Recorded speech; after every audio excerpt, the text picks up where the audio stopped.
Hello, everyone, and welcome to Block Party number 90.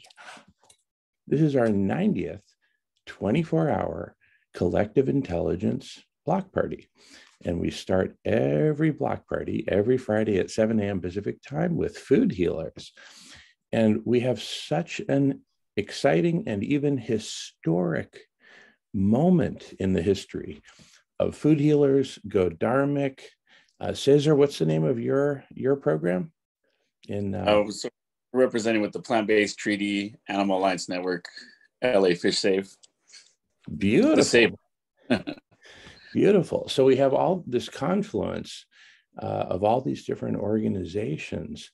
And Go Dharmic is international. We have Dharam from India representing Go Dharmic. They're well established in the UK. Now have recently just expanded to the United States. And we're all, what brings us all together, one of the many things that brings us all together is that we're all converging on Los Angeles, California. And we have a dream, listen to this, to make Los Angeles the first metropolis in the world that is completely hunger-free, malnutrition-free, and cruelty-free. And when we talk about cruelty-free, we talk about cruelty to animals, but also cruelty to ecosystems, cruelty to our mother, cruelty to Mother Earth, with all the myriad effects that go out like shockwaves throughout the ecosystems and life support systems of the planet, including the atmosphere. Silas, you've pioneered some amazing work synthesizing just how much the impact of animal agriculture is. 87% of climate change attributable to animal agriculture. Full stop. Dr. Silas Rao, PhD Stanford, graduate IIT. He knows what he's talking about. And we need to cover all that. But back to the big vision for Los Angeles. Imagine we make LA the first metropolis in the world that checks those three check boxes. Boom, boom, boom. Can you imagine the Los Angeles of the future? A compassionate Los Angeles, hunger-free, malnutrition-free, cruelty-free, right? You know what's going to happen? The dominoes are going to tumble all around the world. Every city in the world is going to say, wait a second. Los Angeles, their crime rates have plummeted. They're now working on homelessness, having solved hunger. Now they're working on houselessness, shelter, et cetera, and they're doing this and doing that. It'll be a heaven on earth. Now, we have Molly Baszler with us. I just spoke with her yesterday. She's running for Los Angeles City Council, District 5. And she's working with, this is what's so exciting is she is taking the bold leap to commit to a hunger-free Los Angeles, cruelty-free Los Angeles, right? And make that the center point of her campaign, her political campaign. So when we go to the park on January 22nd, and I'll be there, and Silas, please come. Molly Baszler will be there. Cesar will be there. I pray, right? Sarah and Annie, God willing, everyone will be there. And we can do a big launch of, it's going to be both food healers, Go Dharmic, and Molly Baszler for Los Angeles City Council, right? Anyway, in historical terms, she's going to become the Harvey Milk of plant-based food for all. Right? And it's going to be controversial. And we have such great arguments for any controversy that comes up. The single biggest is, wait a second, that's going to invite all these homeless people, and more homeless people are going to come to Los Angeles. And Molly and Silas and all of us and Emil can say, no. And here's why. Because we're opening these everywhere. So why would somebody go from Chicago to Los Angeles for free food if there's already free food in Chicago? That's our answer. We're doing this everywhere. All right. Anyway, and Molly Baszler is super excited. She'll be on probably later this morning. But anyway, with that as an introduction, let us all come together and make this huge. And then we can do weekly events. And next thing you know, we're doing bi-weekly. And next thing you know, we're doing daily. And next thing you know, we're doing daily across multiple points throughout Los Angeles. And the news is covering us. I will be there with Darth Vader. Dr. Silas Rao and I and many other friends and colleagues were together in Scotland. And I was in my full Darth Vader costume, singing Spanish love songs in English. And we had about a dozen really big posters out. And, about a third of them were all about food and what we're doing. Big, beautiful poster of Silas and Kamaya and the Pinky Promise Tour. Anyway, with that, I pass the microphone. Silas, love to hear from you. Love to hear from everyone. Love to see you all here. Thanks so much. Yeah, thank you, Jamin. Yeah, the vision is exactly what Jamin said, which is to address hunger throughout the world with healthy, nutritious food. Because, we cannot heal the climate until we heal ourselves. This is the oxygen mask rule, right? In the plane, they tell you to put on your oxygen mask first before you go and help others.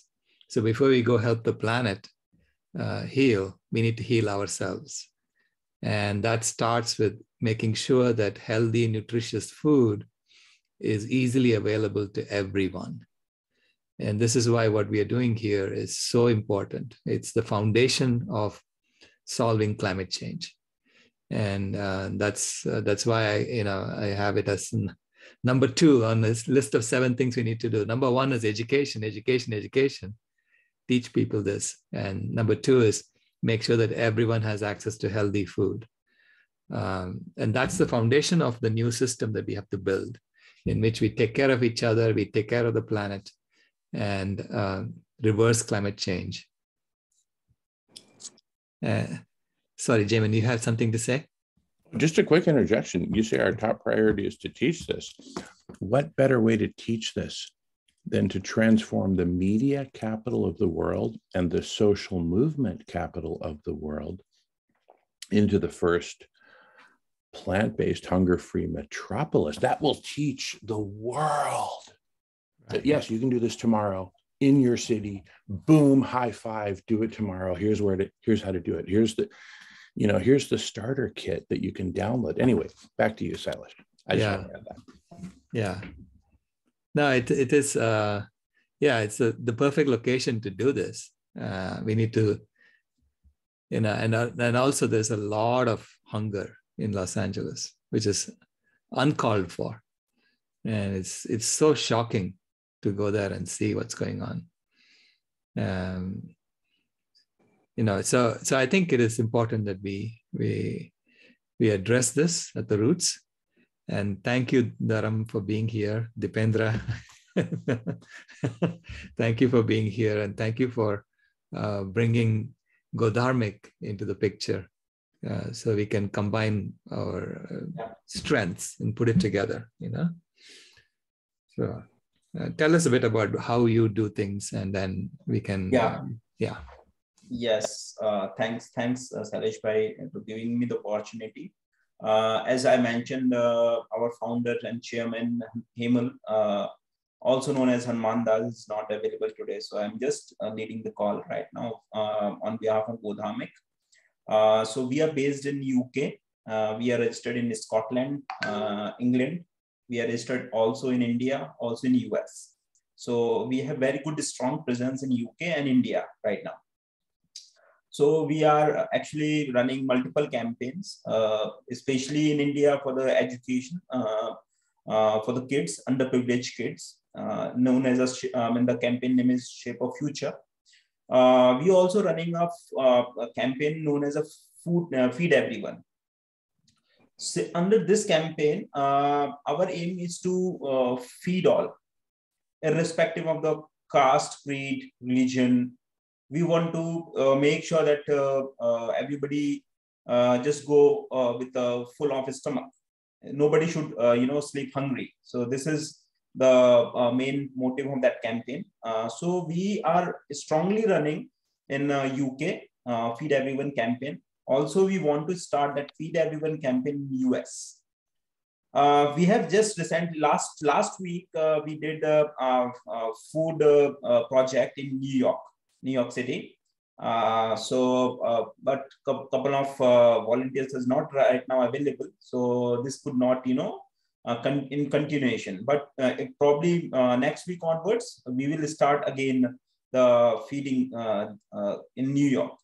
So the purpose of this call is to establish a good, campaign in LA, especially, and we need, a lot of support from you people, especially because you are based in US, and we have very limited presence as of now. But I am pretty much sure that with your help, we definitely can, address the problem in US. Because what I feel, this is my personal observation, is US is a developed version of India. We are fighting with the basic, problems like hunger, malnutrition. US is fighting advanced kind of, problems. It has 50 states. It has, but they have so many problems. Meat consumption is in the world is highest. Around 100 kg comparison to India. India is 4 kg per person. So I mean, this is something. So I think with your help, definitely we can address the problem. We want to run actually a good campaign in LA. We will provide all the logistical support whatever we can in terms of arrangements. What we do and how we do, I'll tell you. I will brief you about that. So we actually, in UK, usually there is a fair share and other kind of government operated bodies which provide the free meals, also the remaining food, packaged food, in terms of our volunteers go and collect them and distribute to the needies at one location. So we decide a location, we arrange the food, we bring the volunteers at the same time, and then we distribute. So this is actually a cycle we do and repeat every week, every location. So we prepare the tables, we prepare the banner, we prepare the gazebo, also known as a marquee, so that people will see, okay, what is going on. We have to tell them what we are doing. Also, the arrangement of the high visibility jackets, so that they will understand, identify we are different. We are making some changes on ground. We are addressing a problem. They will understand and they will connect. So I think we started in 2000 regular feeding in 2017. So now in UK, everybody, I mean, most of the people in Luton, London, Glasgow know Go Dharmic. So this is the actually purpose, not about to spread name of Go Dharmic, but to spread dharma. So in Indian philosophy, what is dharma is, I'll tell you, it's not religion. It's a Sanskrit word dharma. It's not religion. It's actually the duty. What the duty is, what is right, and right is we have to observe and then decide what is right. Like killing the animals is not right. Anybody can see. These creatures feel the pain. But we people just to want to eat the nice sausage, nice fish, any they do not relate with the pain of that creature. So this is not dharma. If you ask a 5-year kid, do you want to kill a cow or do you want to kill your pig? Immediately the 5-year boy or girl will say, no, we don't want to, because we don't want to see. We can't see the blood. So this is something which is also attached with. So all dharma is actually the body of ahimsa, compassion. Ahimsa, that is non-violence, compassion, karuna in Hindi, or maybe in can say Sanskrit.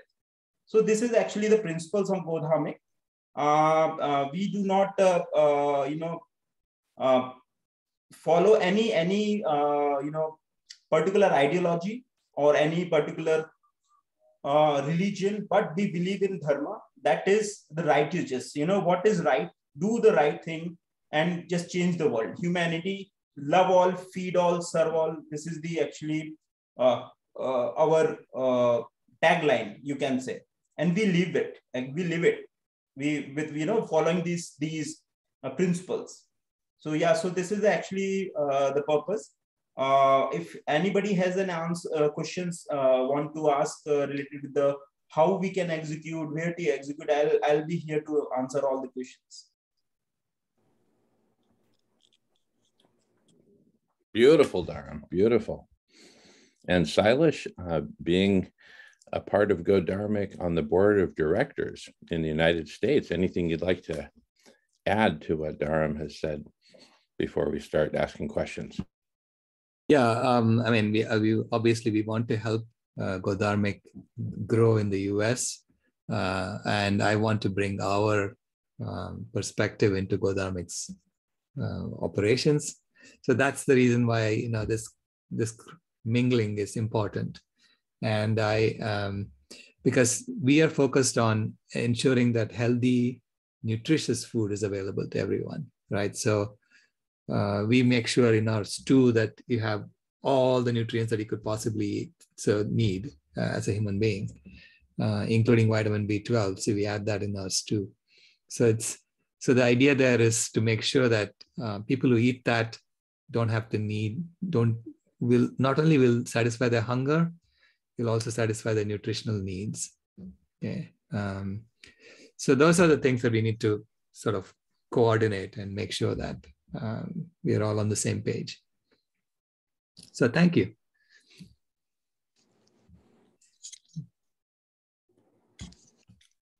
Beautiful, beautiful.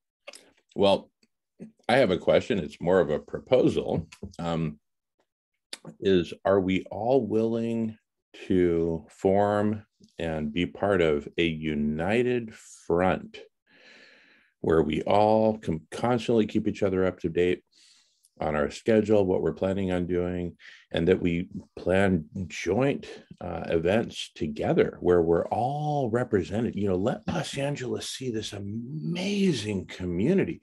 If there's one person out there handing out some free burritos, that's great. That's great, right? But if that person says, hey, we're doing this movement that's growing exponentially to feed the whole world, I might scratch my head and say, hey, man, thanks for the burrito. And, you rock on. Right. But I might kind of doubt it if it's just one person. But if they see all of us, right. And let's say we work towards a milestone of having a monthly event where I can plan and come down and spend a week there. And we, do the event. Silas, you can make the trip out from Arizona where you live. And we basically make it a monthly thing. It could be like, I don't know, the third Saturday of every month. I don't know. We'll figure it out. But, and then we make a big presence, and then the media can get into the cycle. And we can even do a press conference at a nice hotel room, right? In downtown Los Angeles at a nice ballroom, right? Provide lunch, provide coffee, tea, and the media will come because they'll get into a cycle. And then with Molly Basil on the political side, we make it a political hot potato. And I have a prediction. We're going to be so successful that the winning city council members across all of Los Angeles's multiple districts will predominantly be Go Dharmic food healers, Cesar's organizations, climate healers, all of us together. Let's find an identity for it, for a united front. If it's Go Dharmic, it's Go Dharmic.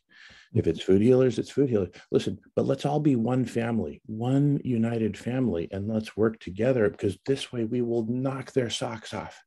And I'll show an example of that to Dharam in a little bit. But first, go ahead, Silas, please carry on. Oh, okay.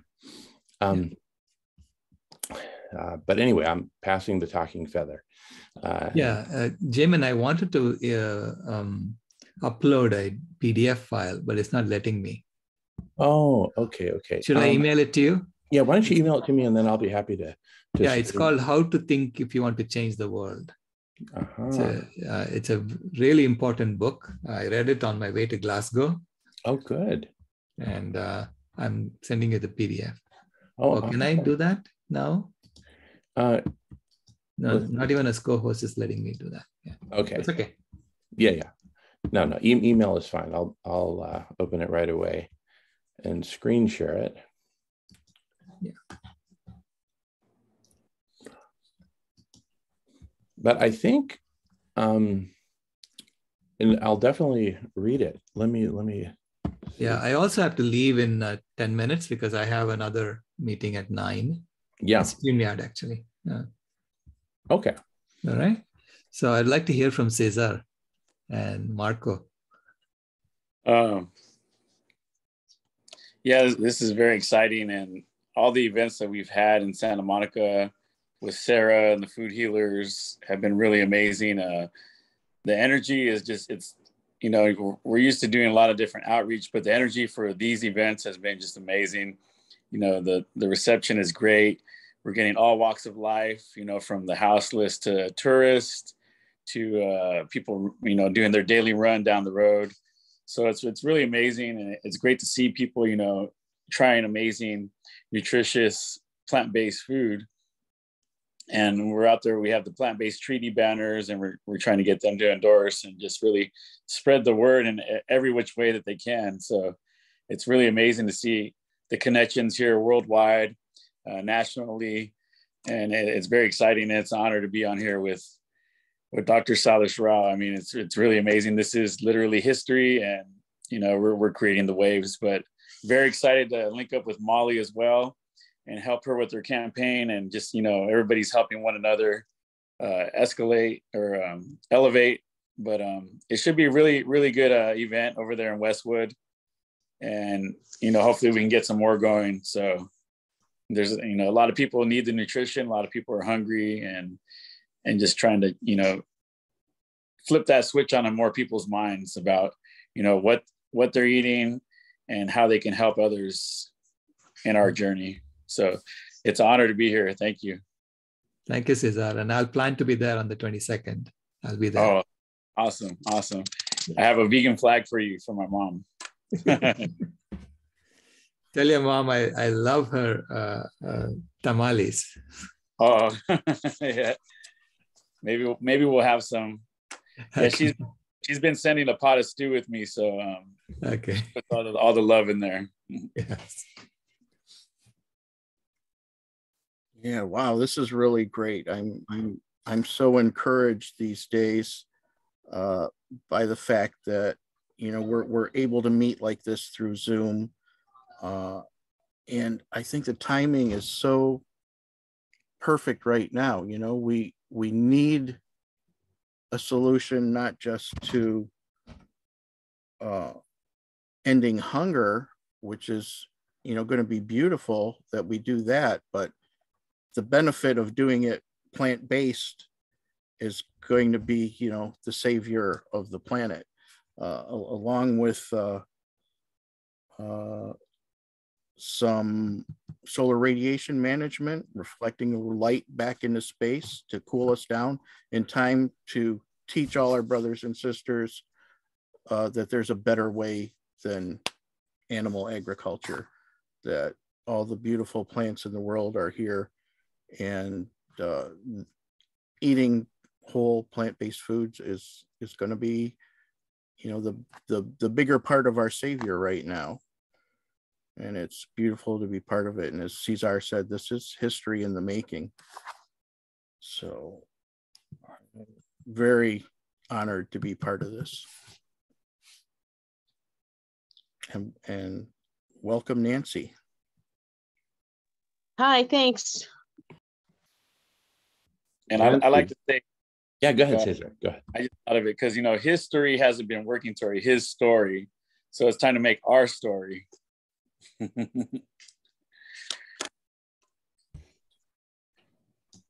Absolutely.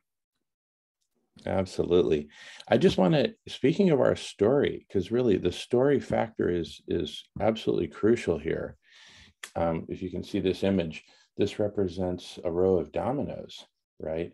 And here we're coming along with our compassionate finger and boom, knocking over the first domino, making sure everyone has plenty to eat, 3 meals a day, no matter who you are, no matter where you are, food for all. And as that domino is tumbling, notice it hasn't even hit the floor yet, right? It's going to take time, but the good thing is this will grow exponentially. It's the right thing to do. Everyone loves it. And as that domino is tumbling, it'll push on shelter, healthcare for all, and all other basic human needs, right? So we're starting a series of dominoes tumbling just in the human needs, in the realm of human needs, right? Now, in parallel, but that picture is not complete. Silas, you're going to like this one. Silas gets into things like this. And I think you all will. If we look from above, right, this is what we call elevation view, plan view, right? You got this big domino, you're looking at it from the top, it's called food, but it actually knocks over shelter, health, and all the others, right? In terms of human needs, but also on the planetary side, it will finally knock over SRM.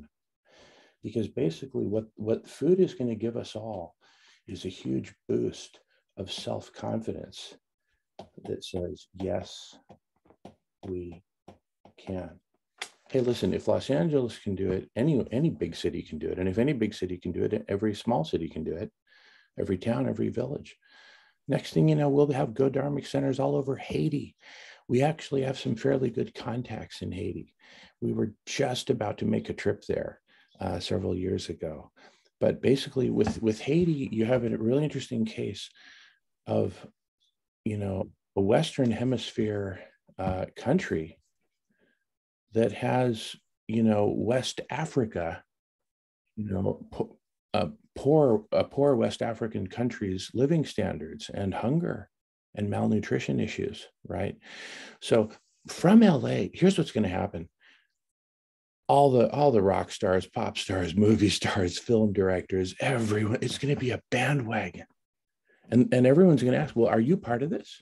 Yes or no? And what's really exciting is someone's going to jump out against this and say, no, we need to take a stand. Either it's a Trump supporter or, you know, some crazy, whatever, political leader or media pundit is going to say, no, this is un-American. Everyone should get a job and make money and live the American dream. And if somebody's hungry, well, they deserve to, you know, somebody's going to come out and say something stupid like that. And, you know, then we hand the microphone to Silas, who says, you know, namaste. And, you know, here's what's up, passing the feather. And James from Ireland, from Cork, Ireland. James was with us in Glasgow also. Welcome back, James. How you doing? And Silas has limited time, so let's give the microphone to Silas. And but we're talking about the United Front for Los Angeles. Yeah, United Front for the whole world. It starts, yeah, as you said, you know, with the media capital in America, maybe in India, you know, we need to do something in Mumbai, you know, which would also spread the word very quickly. Yeah. And Nancy is near the Washington, D.C. area. So I'm in Baltimore. In Baltimore, yeah, which is just north of what, like she could drive to Washington, D.C. in like an hour. That's how close she is to the nation. Yeah, or less, but it's Baltimore is in desperate need of help too. And it might be even an easier city to deal with. Well, DC, it's really, it's got politics and No, totally understand. So Nancy, what we're working out is that we're going to do a huge launch in Los Angeles, right? But imagine we do simultaneous launches in all these other cities. It only takes one guy handing out burritos in Manhattan to say, you know what, go Dharmic is in Manhattan, right? Yeah. And if we're doing a media event, let's have Mumbai, Manhattan, Los Angeles. And then boom, boom. Next thing you know, it'll be cities all over the place. And we'll have every Friday right here, every Friday morning and every Friday evening, 7 to 9 Pacific time, AM and PM. We have the weekly Food Healers meeting. The first step is right here, literally right here. And it's on both ends of the clock. So it's friendly. I don't care what country you're in. One of those two times is going to be good, right? You don't sleep 24 hours a day. So this is going to be the movement, right? And again, let's think of a name, right? Coalition for a Hunger-Free Los Angeles. I don't know, but let's think of something that really, and again, maybe it is go Dharmic, maybe, and that might be one of the best ways to do it, because let's face it, we've had a lot of racial tension, ethnic tension in the United States. What better way to heal it than hear these rock stars from India, right? Some of whom are naturalized Americans, others are literally in India and have never set foot here, but are helping orchestrate a hunger-free Los Angeles, right? Cesar and I were both Hispanic, right? We'll be speaking Spanish, singing Spanish, because our Hispanic brothers and sisters, both in the United States and trying to come to the United States to feed themselves and their families, no less, have been under pressure and under attack. So every ethnic group, there was a time when the Irish were persecuted in the United States. So we've all been through it. And what a beautiful way to take a multicultural international stand and say, listen, Los Angeles speaks to the world. So let the world be represented in Los Angeles, something beautiful like that really unites people. Yeah. And then watch the Indian community of Los Angeles come out. Watch them come out and say, hey, we're here. Go Dharmic. Hell yes. Watch the Latino, Hispanic communities of Los Angeles come. We love to get together for food and music. Cesar, that's what we live for. That's what we live for, food, family, and music, and dance and party, right? We're going to turn Los Angeles into one giant party. With that, I pass the feather. Thank you. Thank you. I have to get going, but I'll see you all definitely next week, and definitely in Los Angeles in person. I'll see you. Awesome. We're all going to be in Los Angeles for January 22nd. Okay, perfect. Awesome. Thank you, Salish. Bye. We'll see you soon. Have a great weekend. Awesome. And we are recording. We can pause anytime. But this is history in the making here. When we got nothing to hide and everything to share about what we're doing here. And we're just co-creating this as we go. There is no like, oh, this is the plan, or you got to talk to Cesar if you want the plan, or you got to talk to Sarah if you want the plan. We're co-creating the plan. Right here, all of us. Right. But what a beautiful thing that we're finally converging. See, once we're going to make Los Angeles pop. It's going to be like the first kernel in the frying pan of the popcorns, right? There's always a first one to pop. And that is going to be Los Angeles. It's going to pop hard. It's going to splash hot grease on everyone's face saying, wake up. If you're not doing this in your city, why not? And then people go ahead, Cesar. Yeah, so you got your microphone. Once you get LA on the map with everything, it really sets the precedent for other cities, because kind of, whether it's the Hollywood or the LA, just California, Southern California, people, it kind of sets the trend. So, if we can get maybe a celebrity out there, we don't even need a celebrity, but that would be great. But just really, set the precedence through the media and represent Los Angeles, for the world. Hopefully that can, get other cities to jump on board and say, hey, how are you guys doing that over there? We want to do it here and really spread it, like plant the seed there and let it grow amongst the world, and seeds have already been planted with everybody. So it's really amazing, really exciting. And we're looking forward to the 22nd. It'll be here before we know it. So yes, very excited. Great to be on this call with everybody. I actually got to jump on the plant-based treaty one right now, but it's been great. This is a great way to start the day. Thank you everyone so much. Absolutely, Cesar. If you can hang in there one more minute, I just want to share just the beginning, because I was going to share with Dharam anyway about the press conference that we did in Seattle with the former president of Mexico, President Vicente Fox. I'll just play the first. If you need to go, you go ahead, Cesar. No problem. I just wanted to show you at least kind of like the first little taste of this. Let me make sure I have the sound thing clicked on. That's important. Yep. Okay. So this is me with the president of Mexico, former president of Mexico, Vicente Fox. Diego Pellicer is the name of my great grandfather, and you'll see his like a sketch image of him in the background. He was the largest grower of hemp in the world in the Victorian era. And all right. Welcome, everyone. Thank you all for being here. Okay, so there's President Vicente Fox. Here you've got Dr. Michael Osborne of the Strang Institute of Cancer Research in New York City. They're the ones who invented the Pap smear, which has saved more lives than any other pre-operation cancer diagnostic, pre-operation treatment. Period. There they are in the house. You got John Davis, the #1 drug policy expert in the country. This press conference forced the hand of the Obama administration. It forced their hand to give the green light to legalization of marijuana, cannabis in the United States. That press conference. So I'll play a segment for Dharam, but I just wanted to make sure you saw that. Cesar, we're going to be doing press conferences in Los Angeles with people as famous as the president of Mexico. Yeah. In fact, we may even get the president of Mexico, I'm serious, to come up. These are the relationships we have. And listen, if they will come out for something as contentious as drug legalization, what, you want to give drugs to my kids, right? They will come out for something as non-contentious as feeding your kids, right? So I'm telling you, it's going to be a bandwagon. I've lived it.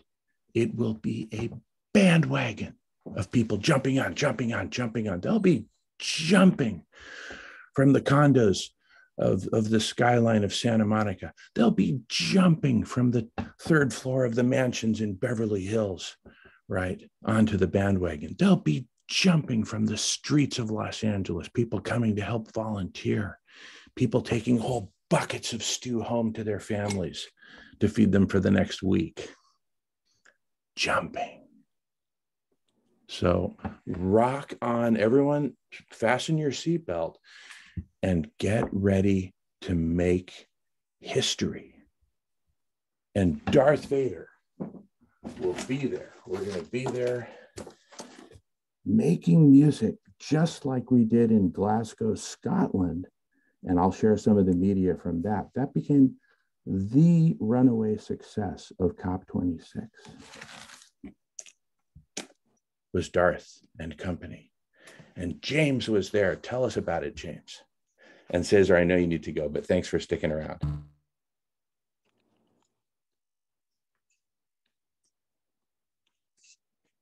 Sorry, Jim, I was in the kitchen there. Yeah, it was a fantastic experience, lads. I wish everybody who could have been there that was, joins us here every week, because there's a lot of people here involved, and it wasn't just just the few that went over and the few that were there. It was everybody that was that wasn't there were with us as well anyway in spirit, because it was a fantastic experience. And for me going over, I didn't think that we're going to make much of a difference, really, being on the outside of the situation, really, and not in the actual COP and in those presentations and everything. But soon realised that we did far more good on the outside and made far more of an impact with the actual people on the ground than we ever could have dealing with the robots on the inside in the conventions, because basically they were all there performing their duties as directed. They were there for a certain thing. They had to get a certain thing achieved. It wasn't the goals that the people on the outside were trying to achieve. In fact, they were working for the goals for the corporates and the oil and coal and gas industries and everything else. So they had other people's interests at heart, not the people's interests outside. So we actually had a great impact on the people outside, and Jamin was and got the headlines as the most impactful and best, the most incisive person outside that they could actually get the answers from, whereas they couldn't get actually any climate answers from anybody inside the COP. There wasn't one mention of actually leaving fossil fuels in the ground during all 26 COPs.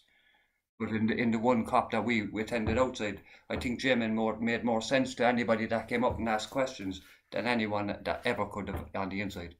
So it was fantastic, fantastic.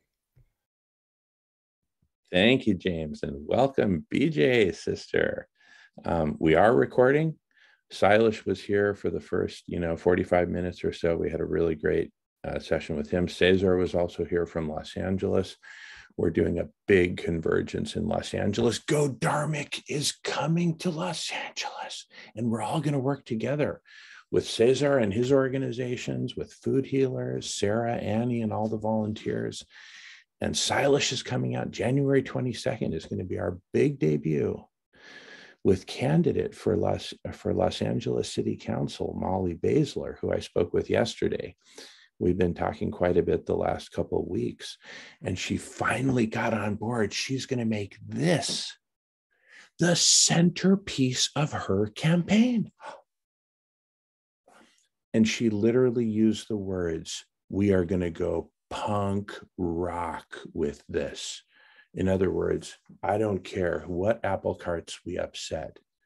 I don't care if the main political establishment of Los Angeles says, no, that's impossible, or we shouldn't try to do it, or no, we're going for it. So get ready to spray your hair pink, hot pink, and we're doing it. We're going punk rock. I'm going to get a mohawk. Marco's going to have like a mohawk down his face. Anyway, so seriously, Darth Vader is going to be there. So it's going to be Glasgow, Scotland, all over again. Except instead of talking about the heat, we're talking about the meat, taking out the meat, going plant-based and feeding everyone, right? Anyway, with that, I pass the feather. We are recording. We're probably going to publish this. And this is a celebration as much as anything, because we finally now have a strategy that can get this thing to take off exponentially. Because people will be inspired to start their own chapters of Go Dharmic, food healers, whatever we end up calling it. And you know what? I believe in a plurality. Let there be multiple organizations. Let this be a story of like Lord of the Rings, all these different, groups coming together as a united front, saying, listen, we just got to make sure everyone is fed. You've got these neighborhoods covered. Great. We'll go over here. Let's work together. Right? And what better place than Los Angeles, the media capital of the world? And listen to this, BJ. Durham and Go Dharmic, they did it. They were in New York City last week giving out free food. So they're already here. Marco, call the CIA. Go Dharmic is here. They're here. They've invaded. Call national security, Homeland Security. This could change everything. This is changing everything. I'm telling you, we finally have the formula to make this go exponential. Arvin, who lives in Portland, our brother Arvin. Yeah. Arvin said over a year ago, he said, whatever solution we come up with, it has to go exponential. We can't have some little itty bitty thing. And so far we've been doing itty bitty, and we're just getting crushed by this tsunami, right? This creates something bigger than the tsunami. What? It's food healers go Dharmic. It's all of us coming together to make, listen, here's the next milestone. Listen to this, BJ. A hunger-free Los Angeles. A Los Angeles that is the first metropolis in the world. The first one anywhere. No city has ever done this. Right. No city. And you picked a big city. It's big. It's not small. It's not like we're hiding out somewhere, yeah. Right? And, you know, San Francisco is the world capital of gay rights. Let Los Angeles be the world capital of food rights. So it'll be the first metropolis that is hunger-free, malnutrition-free, and cruelty-free. Woo-hoo. Wow. That'll take millions, right? Millions of what? Dollars? No. You have to understand, BJ, this is growing exponentially. So the headline is not the millions, though it will take millions ultimately. The headline is the first domino falls. Okay. And the first domino is all of us coming to on January 22nd. We're doing a big event in West LA, District 5. This is where UCLA is located, Westwood. We're talking about, you know, West Hollywood. These are some of the most influential communities in all of Los Angeles, right? Kind of the intellectual and political brain of Los Angeles. So District 5 is absolutely strategic for all of LA. And so wow. So January 22nd itself will be a huge domino because Go Dharmic's going to be there. We're really going to push Go Dharmic is an international organization that just set up in the United States. So this is going to be welcome Go Dharmic. Welcome and Go Dharmic. Welcome Go Dharmic. Welcome Go Dharmic, right? And so we'll have a lot of fun with that. You know, food healers and Molly Baszler, future city council woman, Molly Baszler, Los Angeles. She's endorsing it, so we're not we're bipartisan, but she's endorsing the Go Dharmic Feed Everyone ideas.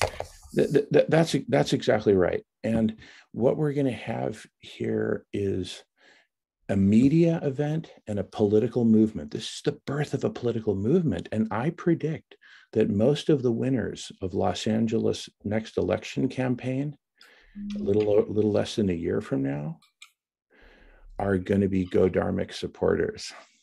Watch, just you watch. So basically, Go Dharmic is going to be the unofficial next mayor of Los Angeles. Dharam, are you ready to govern Los Angeles? Because you're going to be the next mayor of Los Angeles, even though you've never been there. That's how cool this is. Seriously. Right?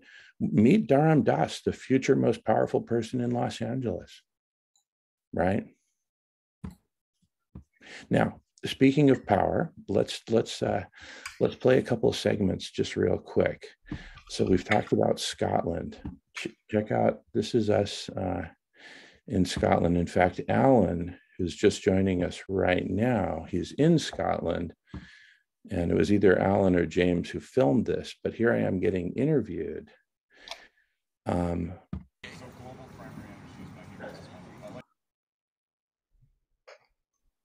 So this... Yeah, it came out of extensive research by BB. It makes sense. They're adding how many boots? Just by on the order of two or 300 per year. Okay. I mean, if we were adding one boop of net accumulated, it would be a big deal. So I'm guessing that you're not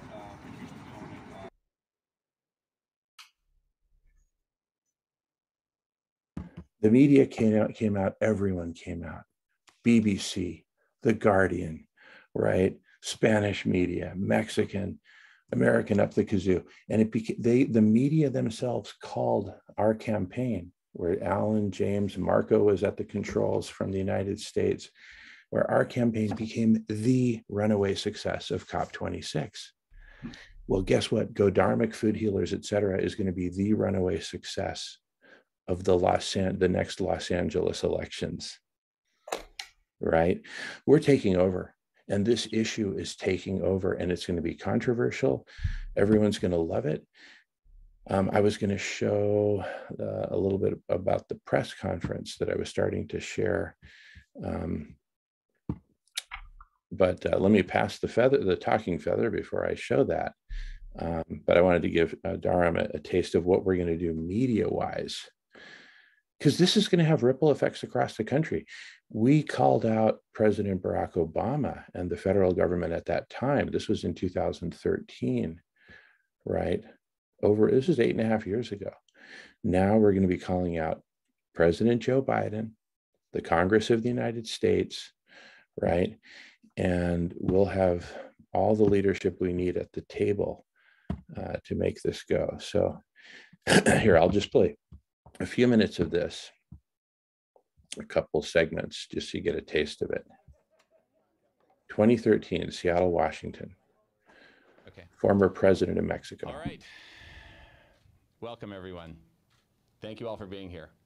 Before I introduce our distinguished guests, I would like to begin with a quote from the late astrophysicist Carl Sagan. "The illegality of cannabis is outrageous, an impediment to full utilization of a plant which helps produce the serenity and insight, sensitivity and fellowship so desperately needed in this increasingly mad and dangerous world." Carl Sagan. But by making cannabis illegal, we have instead turned it into a tool for violence, exploited by criminals and organized crime, spanning many countries. Ladies and gentlemen, this is a unique moment in history. The Berlin Wall of the prohibition of cannabis is weak, and it is crumbling as we speak.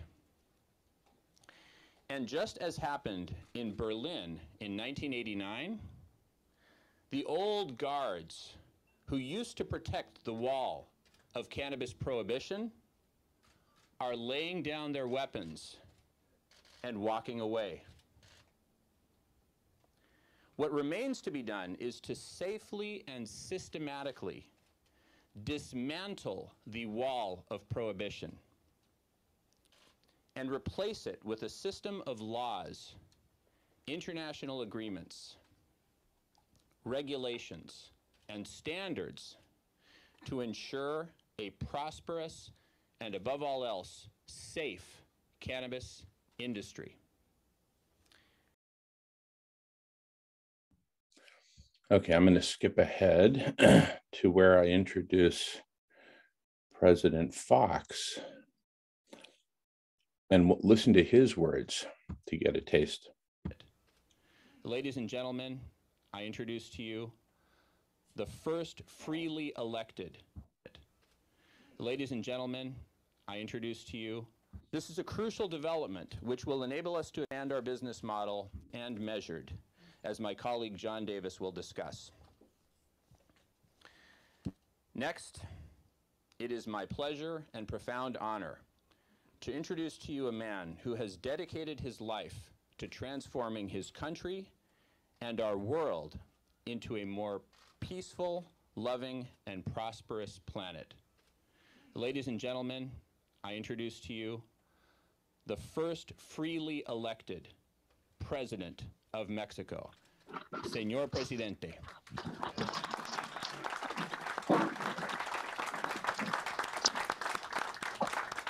Congratulations for that position. This state of Washington has decided to lead a new path, a path to change the paradigm by legalizing medical and social use of cannabis. In Mexico, we welcome this initiative because the cost of the war, in the case of Mexico, is becoming unbearable.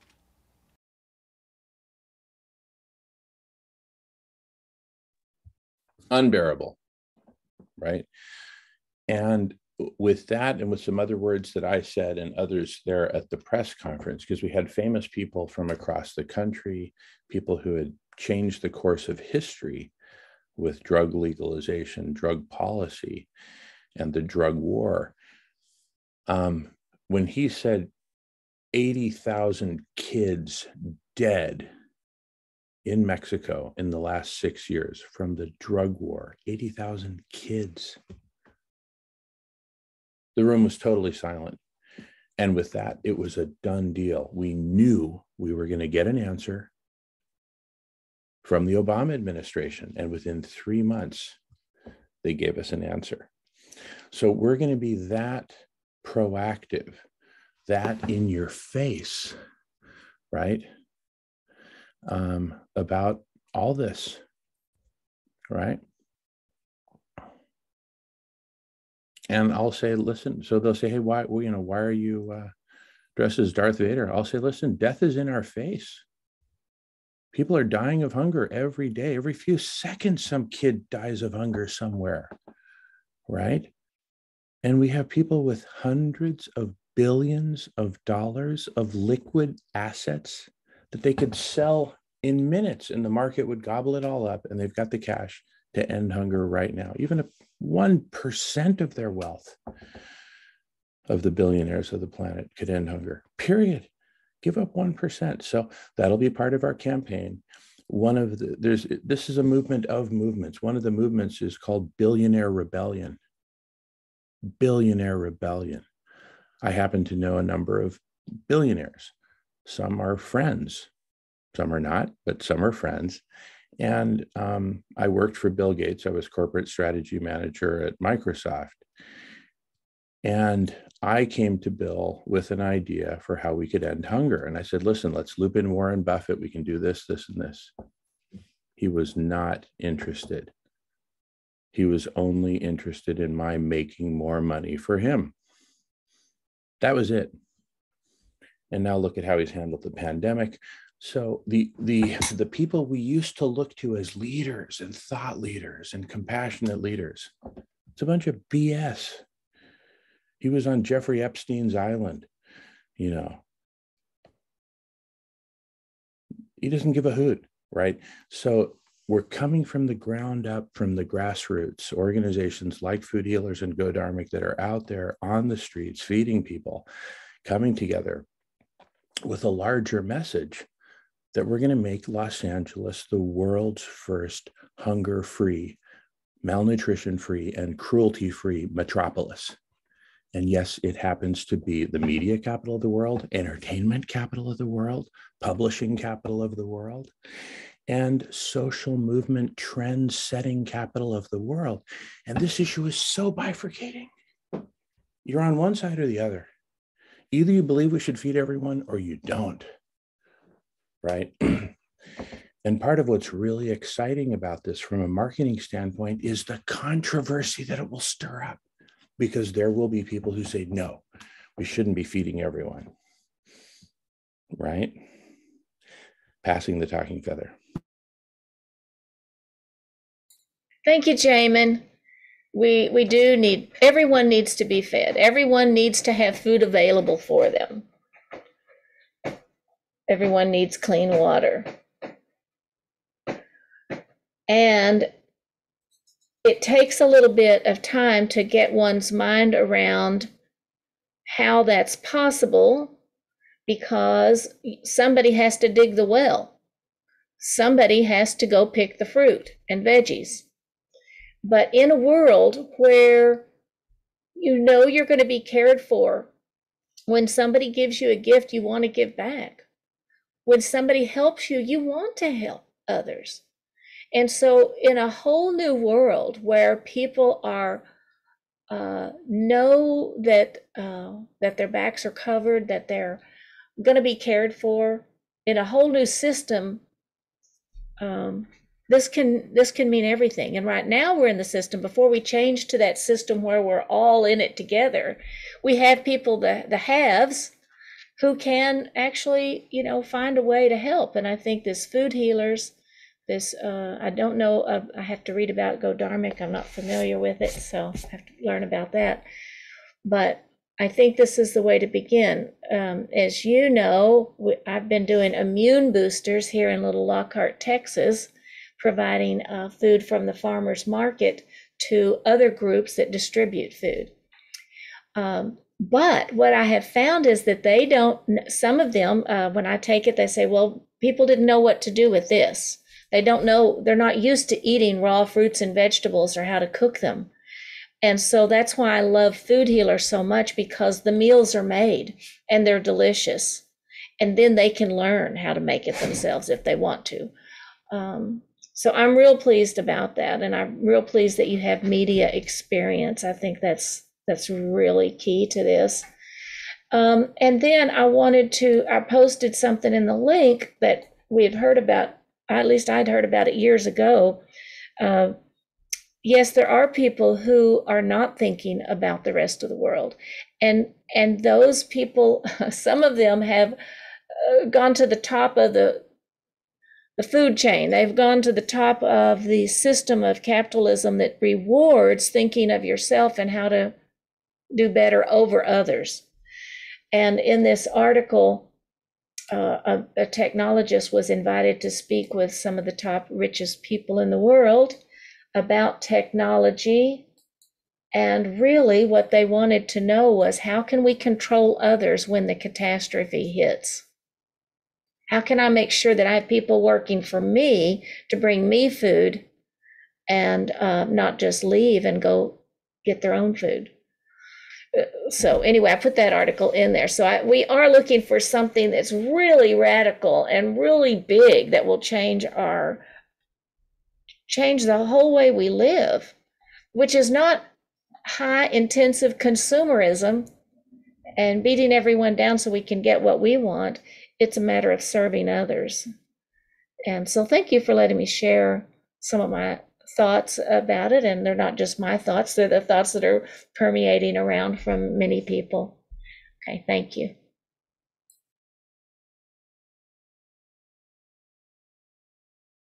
And thank you so much, BJ Sister. And I would add, just remind everyone we're recording, but I would add that BJ's sentiments are very reflective of most Americans. I would say the vast majority of Americans. I don't care whether you're liberal, conservative, communist, Trump supporter, whatever. It's very hard to argue against feeding everyone, right? That's a very hard case to make, right? But leave it to America. Mark my words, someone will make that case. And they're going to end up looking so stupid. I mean, they're just going to look like Satan. Satan landed from the fart of a cloud, in the middle of LA to debate us. What are you going to debate? Bring on the debate. Right? The strongest argument that can be made, and it's not a weak one, is a lot of the rich people in Los Angeles will say, hey, no. Don't give out a bunch of free food here, because you will attract homeless people like flies from other areas. And there'll just be this huge river of homeless people packing Greyhound buses and trains and cars and on foot coming to Los Angeles. We'll say, listen, no, that won't happen. You know why? Because Go Dharmic and food healers like community cafes are going to be popping up all around the country and all around the world. Just join us every Friday morning from 7 to 9 a.m. and every Friday evening from 7 to 9 p.m. Right? Yeah. You know what I'm There's saying? an argument. There's an argument against that anyway. If anybody does stand up and say, like, if you start giving out free food to people, you know, you'll just encourage people to sit around and do nothing and get the free food and all that. Well, there's a study not long ago, just about a year ago. It was done in Canada, actually. I'll have to look it up now and find the details of it. But what they did in the one town in Canada, where they had you know, for its size and population, they had an average.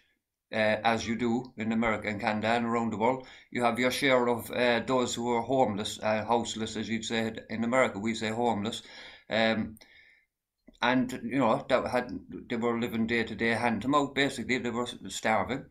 But anyway, the study was done, and they decided what would happen if we give these people a boost, and what would happen. You know, would they just take the handout and come back for more, or would they actually make something of it, because they wanted to argue this point that people have: if you give it to them for free, they'll come back for more. So they gave them a lump sum of money. Each of the poor people in the city, they gave them a lump sum of money, so many $1,000, and they came back in 6 months. Not only had they all got themselves out of the streets and they got themselves apartments, some of them had actually managed to help their neighbours or their families as well with the money, but got themselves out of the circumstances they were in and were now dependent people. So it just goes to show that all a person really needs is a helping hand, because nobody wants to be dependent all their lives. They'd prefer to be independent. They just need that helping hand. So there is an argument for it. I'll find a study in Canada and I'll get the details and pass them on to you. Fantastic. Now there are people, oh, go ahead. I'll go ahead. There are people, gosh, Shelley Ostroff and Johan of the Healthy Codes, you know. It's Jan Golding and Shelley. Jan Golding. Who have written Codes for a Healthy Earth, where where they believe that water should be clear, the earth should be clean, and world water law. And I don't know if they've written about the food, but it seems to me like this all fits in with, you know, everybody deserving a clean, healthy earth and environment. I met somebody on Clubhouse. Actually, heard a couple of people on Clubhouse this morning, and one of them was a man who had a great idea but was so discouraged, and I don't know what reasons he decided, but he threw away his wallet and everything and lived houseless for 2 months. And I think he must have learned a lot. Right now, he's providing water filters to 17 countries to places that need water. There's so much potential in people, not only at homes, like I have more potential than I know, but so do people on the streets once they're given a chance. So the other person I talked to, I learned so much from. It was about afforestation. So it's off the topic, but anyway, I'm very happy to be here today, and looking forward to January 22nd. Do they need more volunteers? There's at least one group I can mention it to. They're animal rights activists, so a lot of them are going to be very busy on weekends doing activism, but sometimes there are people who can't get out and maybe want to help with something else. So would they contact you, Jamin? Would they contact Sarah? Probably. Yeah, and that's part of what we need to organize, because what we need is more like an ongoing Zoom room that's staffed 24/7. And we've accomplished that here for literally months at a time. So it's doable even with a relatively small number of volunteers. One of the big advantages of India and United States and Europe, thank you, James, thank you, Alan, both dialing in from Europe, And, you know, just different time zones around the world. We've had people here from all continents except Antarctica. We keep it going 24/7. And then there's a 24/7, not hotline, but Zoom room where you can go. And there will be friendly, loving, compassionate, caring people. Happy to share with you about what we're all about, answer any questions. You know, what more could you ask for? And this way we tailor it to each person, because asking everyone to read the same 800-page manifesto in today's world where the average TikTok, you know, time span is 1.73 seconds and shrinking. I'm just kidding, right? But, you know, or maybe I'm not, I don't know. I mean, it's crazy. So we need to, I think we need to go much more one-on-one in our marketing, right? And the very next step from one-on-one is, why don't you join us for our meeting? You know, our weekly Food Healers meeting. When is it? Every Friday, 7 to 9 a.m. and 7 to 9 p.m. Pacific time. Simple as that. Los Angeles time.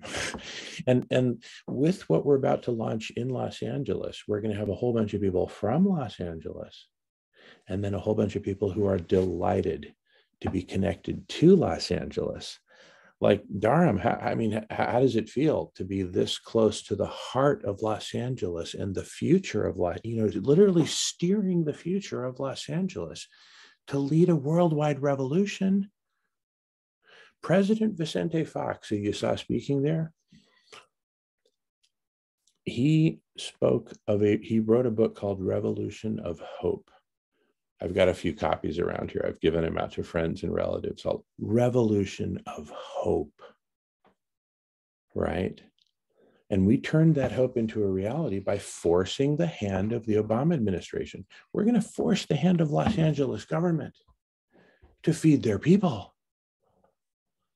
If the churches don't get to them first, if the temples don't get to them first, if Go Dharmic doesn't get, we're converging, right? We're like the Allies in World War II converging on Berlin. Berlin falls in a matter of hours, people, hours. That's how exponentially this is going to go. Because like I say, it's very bifurcating. Either you're with it or you're against it. Which is it? You're not kind of halfway. Either you're like, yes, I love it, you know, and, you know, there's literally a song, I love LA. I love LA, you know, and it's, you know, everyone in LA knows the song. This is going to unite Los Angeles around something meaningful. And just you watch, all the movie stars are going to get into it. The coffers are going to be overflowing with money. Right? The coffers. Here, I'm going to pause recording for a second. Yeah, so we're going to do Billionaire Rebellion. And guess what? Somebody like Elon Musk is going to step forward and write a check for $2 billion. That's 1% of his, you know, net worth. Yay. And, you know, $1 billion here, $1 billion there. And we got this, right? So how cool. So we're going to have a really big, impactful launch, and it's just going to explode from there. And volunteers are going to sign up. This Zoom room is going to be a hub. This Zoom room will become like Grand Central Station, New York City. People just coming and going, and breakout rooms and links to other Zoom rooms. Because why? Some of the Zoom rooms are going to be talking marketing. Others are going to be talking government relations, right? You've seen, I was sharing earlier some Darth Vader images from Scotland, and there's this one thing I wanted to share an image of.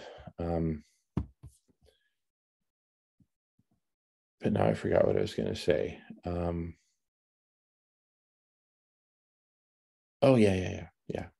So this was a campaign that was actually my first campaign as Darth Vader. And here I am with my mother and my sister Betty.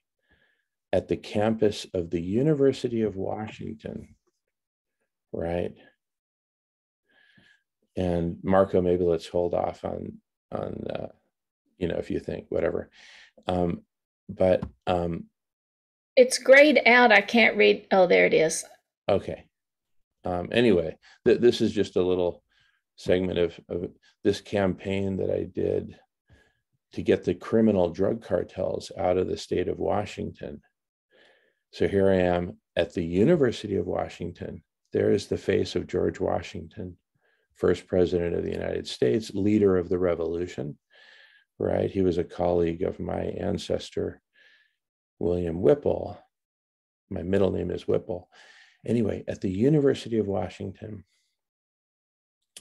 And here we go, just a quick segment.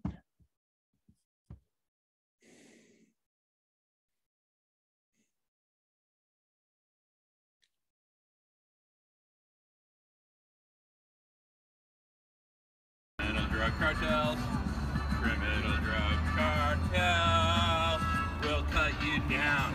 You won't get up again, so you better get out of town. We'll cut you down. You won't get up again, so you better get out of town. We'll cut you down. You won't get up again, so you better get out of town. We'll cut you down. You won't get up again, so you better get out of town.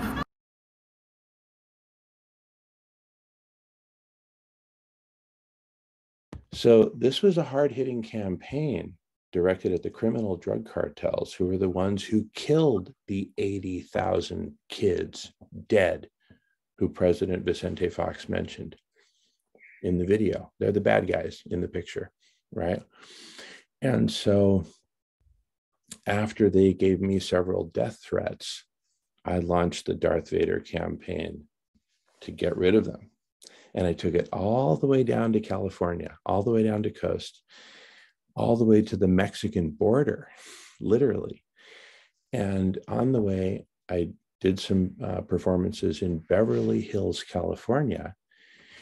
And we are taking our message right to Beverly Hills, right to Hollywood, to all over the key strategic. I performed in Los Angeles, all over Southern California, all the way to the border, and in Scotland. And so this draws crowds. And then with the free food and the message and the $1 million contributions and the proclamation that we're going to end hunger in Los Angeles. This is a revolution. We're starting a revolution. It's as simple as that. And once we unleash it, it's unstoppable. It becomes unstoppable, right? I wanted to share at some point some images of what this is going to look like and kind of the basic idea, because there are some logistics questions like you were asking, BJ. But jump in if you have any questions about this. But I wanted to share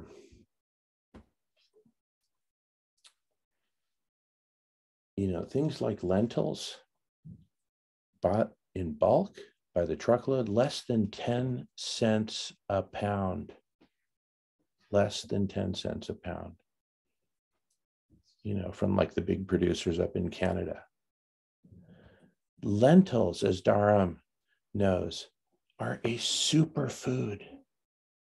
They're a superfood, and they're delicious, and protein and fiber and vitamins and flavor.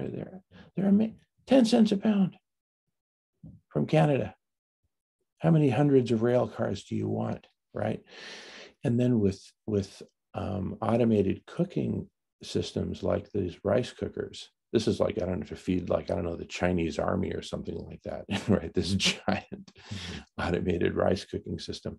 The bottom line is we can mass produce, right? With or without labor, right? That's secondary, probably with labor, but with COVID and all that, let's not be afraid of the machines. The machines can be our friends. They also help guarantee food safety, right? So imagine now we have these space age looking Tesla trucks. I'm going to be reaching out after New Year's to an electric vehicle maker in Southern California. So we're going to be able to do really cool, like launches of really cool programs where we're doing this in volume and distributing the stew to different volunteer stations where people with white hats and masks and gloves and maybe even snorkels, right, are serving the food, with an air purifier and all the filters up the kazoo, like they were in a clean room or something. Why not? Why not? That way we bring safety, standards, professionalism, COVID safe.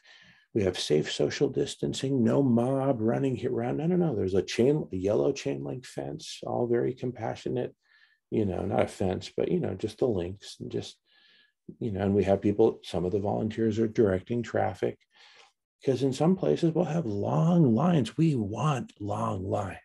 And some people will say, these are soup kitchens.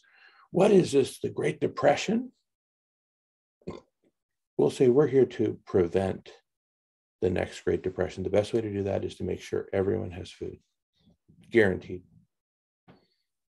And everyone has a place to sleep that's clean, a place to bathe, do laundry, have access to the internet and books and other resources, access to transportation, access to parks and open space, right?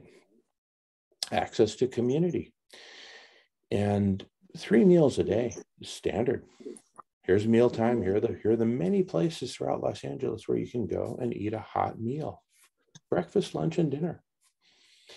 And then we'll have delivery programs for the elderly and for people who are incapacitated, right? Who have any mobility issues. We'll bring it to you, no problem. Don't put yourself at risk. We'll bring it to you. Everyone's going to be crying, right? See this image? We did this way back in 2015 in Rosamond, California, right? Everyone loved it. People were crying. People in Spanish were saying, es un milagro. Most of the people in that picture are Hispanic, right? So everyone loves it. Everyone loves this. So many people are going to come volunteer and keep coming and coming and coming and bringing their friends. And we'll have all the volunteers we need. We'll have all the technology we need, the logistics. Years ago in the late 90s, this is a true story. Years ago, I was manager of logistics development for Cemex, which is the richest cement company in the world with operations all over the world. So I created a system to simultaneously optimize all of their production and logistics. I led the team that built out that whole system and implemented it. It was hugely successful.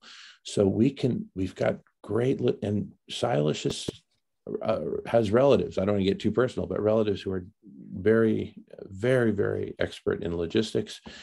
And so Go Dharmic has tremendous experience in this realm.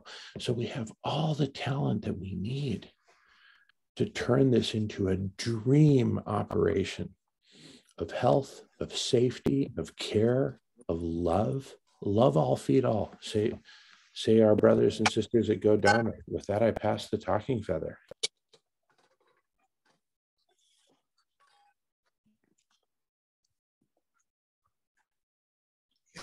When you said, what is this, the Great Depression? And the answer is no, this is the Great Compassion. And that's my 2 cents for now. No, it's beautiful because everyone's afraid of going back to the time of soup kitchens, right? In the United States during the 20s and late 20s and throughout the 30s, right? It was years, hard years. And here we get way ahead of that and we actually make it something gourmet, delicious, and absolutely nutritious, not just an emergency Band-Aid of some soup and bread, but really delicious plant-based stew. Passing the feather. Dharam, love to hear your thoughts, any questions, comments, and we can pause recording anytime, just like I do all the time. I was just listening all the time and I found interesting. Some kind of some facts actually eye-opening for me. I found, I mean, because see, we have a time difference. We have now 10:30, almost 10:30 in the evening in India. I'm from India, so and you're in the morning. Yeah, so but still, I was thinking that just bringing on board like us people, we can make the change. Definitely, like you mentioned, the domino effect. We have to just push one domino, and then we'll have the tsunami, of the change, and then we'll exponential changes on the ground. So yes, I'm glad that I joined this meeting. Unfortunately, our founder Hemal, also Hanuman Das, could not join. Probably next week he may join, and would like to give more details about Go Dharmic, because he know Go Dharmic more than me, and he is actually the main decision maker. Also, the way you are talking about all the human aspects, the earth aspect, he relate a lot with this thought.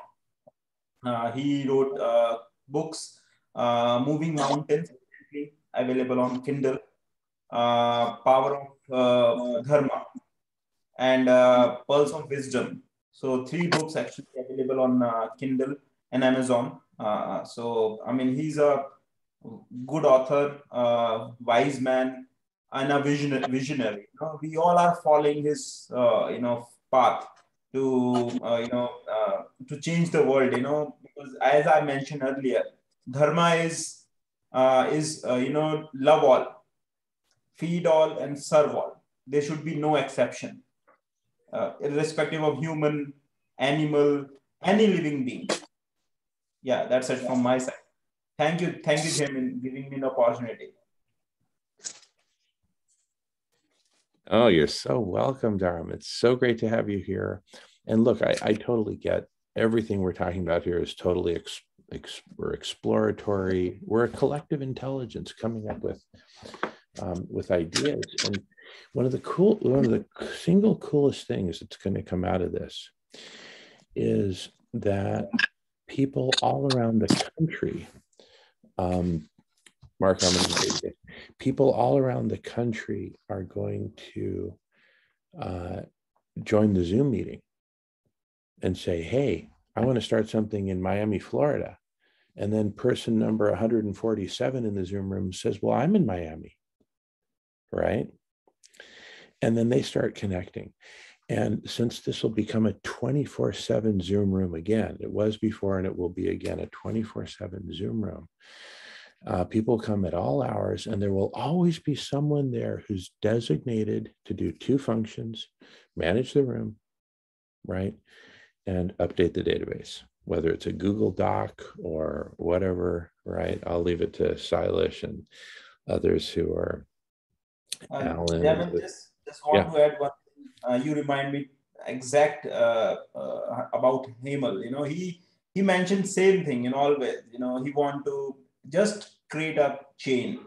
I mean, you mentioned that, I'm in LA, how can I help? I'm in Las Vegas, how can I help? Like that. This is kind of chain we have to develop, actually. That's why if you go on a website or Go Dharmic, there is a multiple campaigns. There is no single, area is left. We are working on the environment. We are working on the food. We are working on the education. We are working on the malnutrition. He want to run 100 campaigns, actually. So let's see in future, probably we'll reach to that mark, and with the help of all everyone, collective efforts, we'll reach the goal sooner or after, but definitely we'll reach the goal. Well, let me tell you how quickly we're looking. January 22nd is going to be a launch that's just going to go crazy throughout social media and throughout traditional media, throughout local media in Los Angeles, where we have very good contacts and where I've been covered before. So we'll get local media and probably some national media. Boom, immediately. This is news, and it's very good news. It's extremely good news, and it'll be news in India. And we'll do a press conference with a proper press release, with a proper press professional, you know, managing all kinds of stuff, and in a beautiful, classy, you know, downtown Los Angeles hotel lobby, you know, big conference room, big, you know, the place that has like a stage and lights and everything all set up for this. That's what we'll do, right? So this will be news, and it will just go whoosh. And then immediately we're going to have hundreds, then thousands of people pouring into this Zoom room. You know what this is going to be? This is going to become the Grand Central Station. Oh, you're here for Texas? You're in Austin, Texas? Here, go talk to BJ. Here's the Zoom room that BJ is leading for all the people in Texas. And don't mess with Texas. Texas is going to mess with hunger, and Texas is going to eliminate hunger, right? This is going to be the Alamo moment for Texas once again. Listen, there, I said it on recording. Let this go crazy on social media. The new Alamo moment for Texas is, are you going to let hunger defeat us, or are we going to defeat hunger? Don't mess with Texas. There'll be another group in Florida. Oh, you're here from Miami? Well, there's only 2 of you here from Miami right now, but there's a dozen people from Florida in breakout room number 112. So go to breakout room. Here's the link. Go there and talk to, you know, Carlos, and he'll take care of you. And then just like this main Zoom room, we'll have a data person responsible for the data. In the Florida Zoom room, which will be 24/7 very soon, right? Maybe not tomorrow, but maybe a week from tomorrow. Seriously, because hunger is an ongoing crisis for, you know, the poorest communities in Florida and other communities too. Suddenly the money dried up. Where's the money? Where's the food? You know, even if you were middle class, you still have to make house payments or you lose your house, car payments or you lose your car. You know, food suffers. People are suffering. People who you'd never guess. So this is going to just be a huge relief for everyone in Florida. It will become 24/7 in Florida. So the Miami people say, hey, anybody here from Miami? Well, there's 5 of you from Miami in a breakout room. There you go. And now you got 5 people in Miami. We started with 2 people in Los Angeles saying, hey, let's do this. Now Good Dharmic is coming in with beautiful vegan helicopters, just, you know, descending and saying, we're here to support. It's like, wow, you know, that suddenly makes it so international.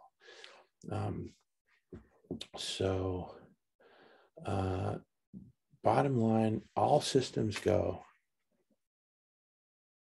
Let's do this. It's going to be huge news. And so it's just going to fan out.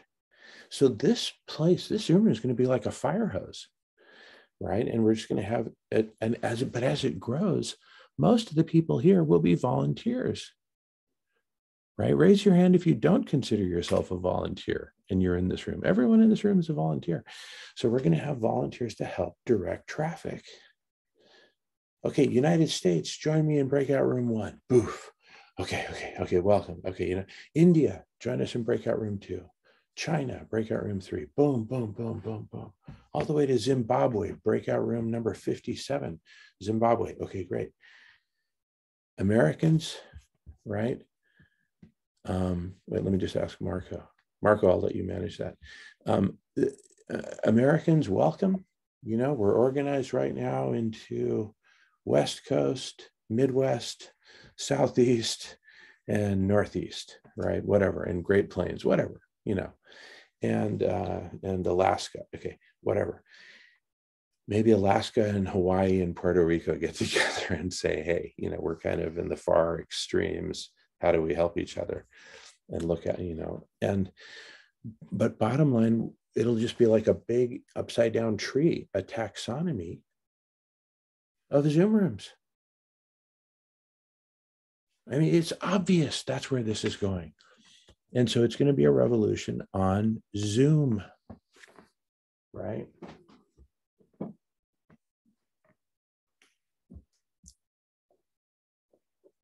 And I've got American Revolution in my blood.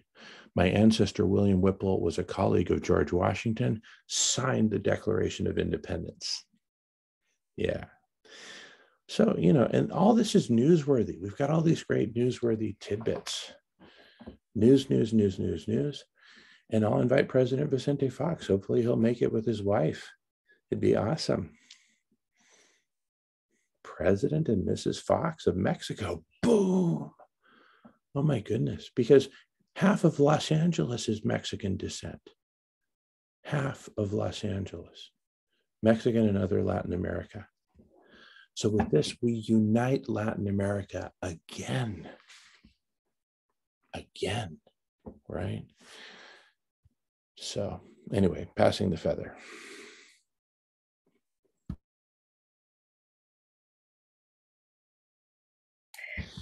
And you know something? Oh, go ahead, BJ, go ahead. Well, I was just going to say welcome to people who just came in the room. Hello. And I'm going to be leaving pretty soon, but yeah, thanks. That's it. Great to see you, BJ. You know, I was just going to mention something about bringing Latin America together. I once did some work with the consulate representing various Scandinavian countries in San Diego, California, south of Los Angeles. And he said a statement I'll never forget. He said, Miami, which is, of course, big city in the United States. He said, Miami is the capital of Latin America. Miami is the capital of Latin America. Now, as such, there are serious links between Miami and, say, Caracas, Venezuela, Havana, Cuba, right? Sao Paulo, Brazil, Buenos Aires, Argentina. It's just kind of this hub for, it happens to be in the United States. So be it. It's the hub for Latin America. So I just happened to mention the Miami example, but part of the reason Miami is going to be so busy, the Go Dharmic Miami chapter is going to be so busy. Hey, Tammy, good to see you. And we are recording here to be published. Is that there will be representatives from Venezuela. Venezuela is suffering hunger right now. A formerly oil-rich country is in terrible situation. So you're going to have people in the Miami room from Venezuela building that bridge. And then Miami is a major shipping hub. So we'll be sending shipping containers full of food and equipment, you know, and I'm glad that Tammy's dog is here. Whatever your name is, say your name. Tammy's dog will be leading the vegan canine division of the effort. And his name is Omni. He's my great omnipresence. He came to me in a dream, actually, and I knew the farm where he was needing a home from. Wow. Really close, but yeah, he's listening really intently. We communicate. Omni.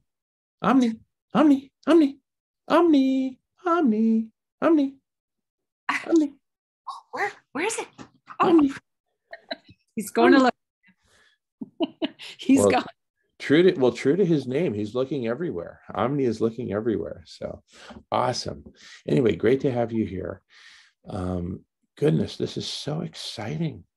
I mean, we're literally planning for the single most important historical moment in what President Vicente Fox calls the Revolution of Hope, which will be the launch of Go Dharmic, food healers, various animal rights and environmental organizations, because really it's all one, right? Myriad organizations all coming together for the public launch of a hunger-free Los Angeles, hunger-free, malnutrition-free, and cruelty-free. Subtext, yeah, baby. You know, the full vegan enchilada. And we're going to be serving vegan enchiladas and tamales. Cesar was on earlier, whose mother makes the tamales, and the plant-based stew that we got going on. I need to share some images of that. So let me do that as soon as I can. Here we go. Yeah, this is a website mostly put together by Sarah. Poor Sarah's in the hospital. Otherwise, she's here every single Food Healers meeting without fail. So let's send love to Sarah, Sister Sarah. So this is our website for Food Healers Los Angeles. Images of preparing the produce, recipes, Unity stew recipe.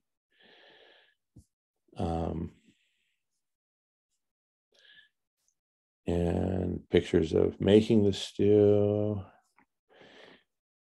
and sourcing. We get most of the produce donated by the farmers, right? And that's a whole story in itself, but they love donating to us, and it really doesn't, they're donating their surpluses at the end of the day. Something that they'd probably have to compost anyway, because it's no longer fresh. Whether you bring it like day old produce, no, forget it. So they're very happy to donate their surplus to us, right?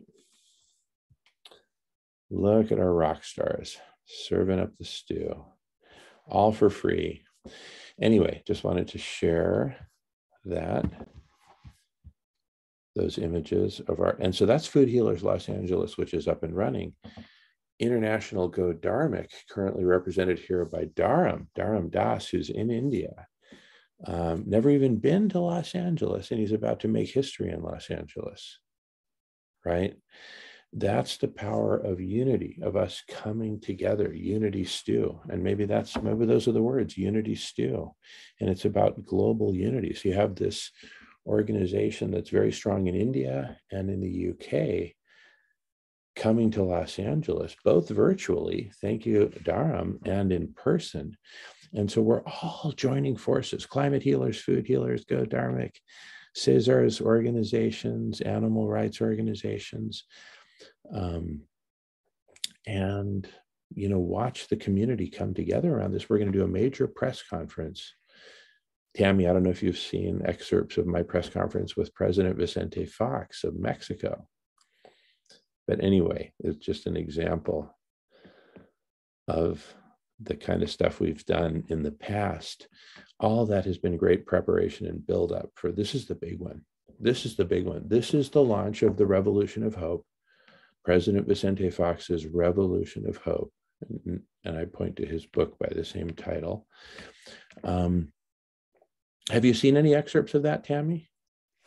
Oh, I would love to. I'm trying to keep up with what's been happening with Sailesh and the Million Vegan Grandmothers and all the good things we're doing right now. We were just on the podcast, and Eat for the Earth founder and organizer Reverend Beth Love is doing an extravaganza foodathon and raising money for Eat for the Earth. That's starting right now and going till midnight. I'll be doing some food demos on that. You know, a helpful way to celebrate, you know, bring in the new year by bringing awareness. So you can watch that podcast. And then we're going to be doing 7 moon podcasts on chakra food in conjunction with 7 Days of Rest.org, and that's going to be going on for the next 7 days. And then we're going to do a supported Rainbow Food, Rainbow People for the whole month of January. That I actually started a little early with BJ to kind of get her back to whole food, and she's had some great times with that too. So lots of support for the next month, and you know, celebrating in the way that the only way we really should be celebrating. Not distraction, but addition.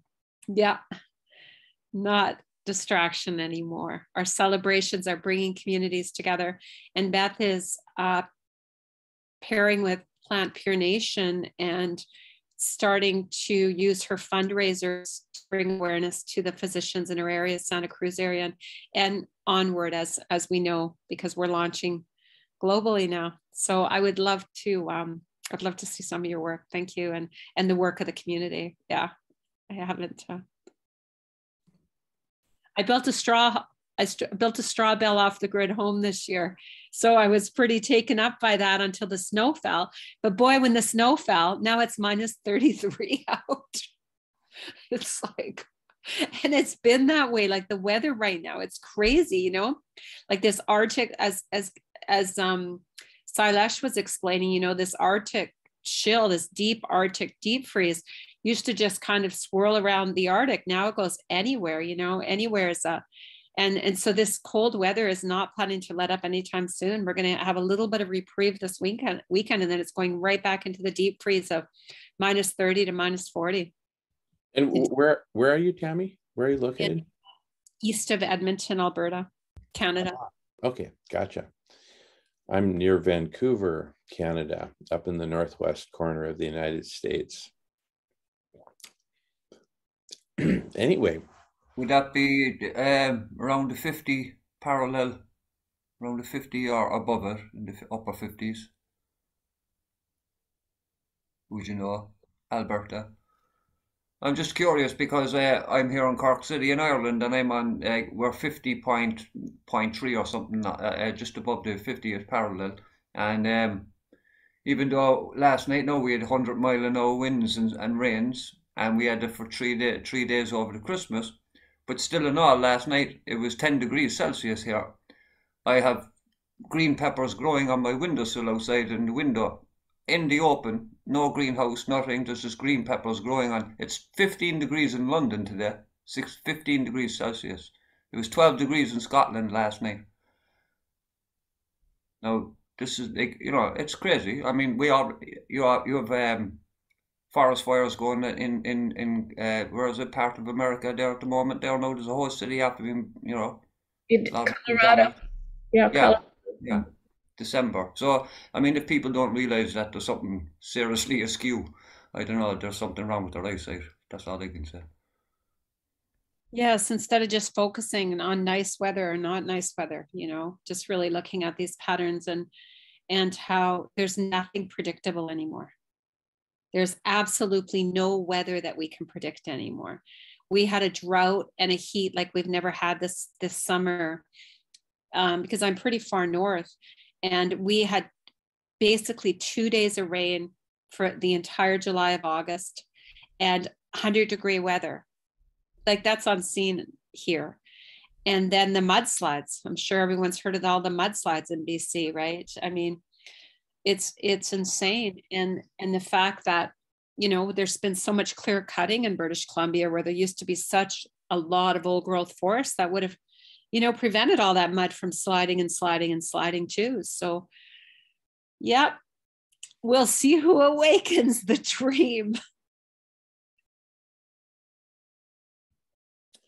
Well, it's fascinating, Tammy, and I just want to remind everyone we're recording and we'll be publishing this, is that it's a revolution that's been waiting to just pop, waiting to happen. It's like, where is the revolution, right? And it turns out it's right here, literally right here in this Zoom room, because this is now the hub. And don't be fooled by there's 10 or so of us in the room right now. I'll quote Yoda, "Judge me by my size, will you?" Right? No. We have a dream team now that's already converged and more people are joining, and you can join virtually. Like Dharm is in India. He's never even been to the United States.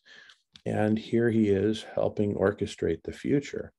So speaking of orchestration, I'm just going to play a couple of excerpts from this press conference that I organized with former Mexican President Vicente Fox. This was back in 2013.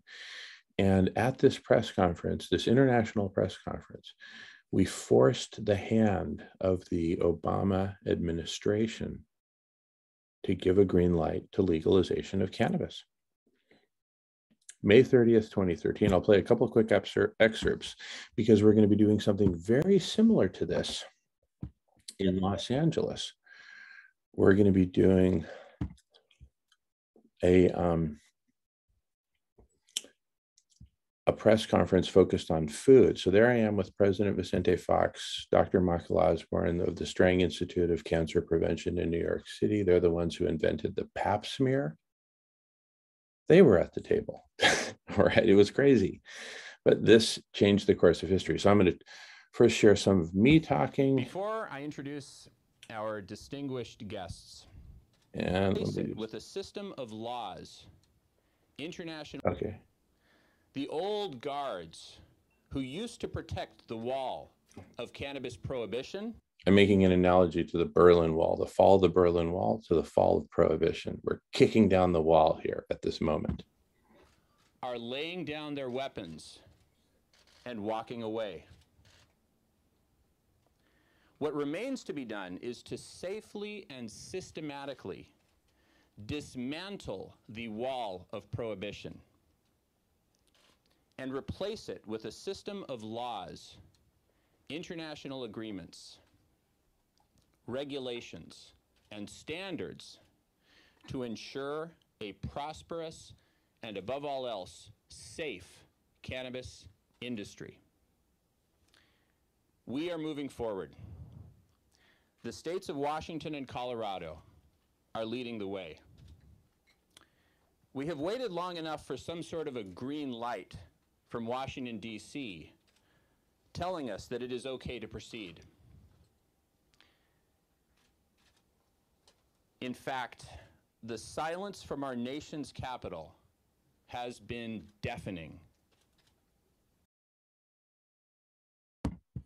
Boom, boom, right there. That's where we put pressure on the Obama administration to give an answer. You know, whether yes or no would be up to them, but we put pressure on them to give an answer. And then a couple of minutes later, I introduced President Vicente Fox, and listen to him for a minute, just 1 minute. Ladies and gentlemen, I introduce to you the first freely elected president of Mexico, Señor Presidente.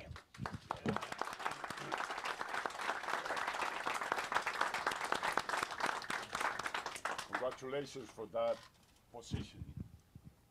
This state of Washington, has decided to lead a new path, a path to change the paradigm by legalizing medical and social use of cannabis.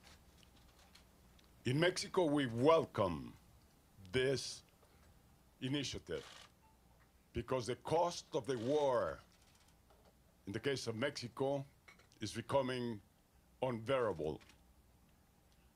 Too high for Mexico, Latin America, and the rest of the world. The impact in the economy, on income, on tourism investment, loss of talent, and above all, loss of hope, and 80,000 kids dead in the last 6 years. All this because our neighbor to the north represents such a gigantic consumer market. We must get out of this trap, and here is the opportunity. Now, this group here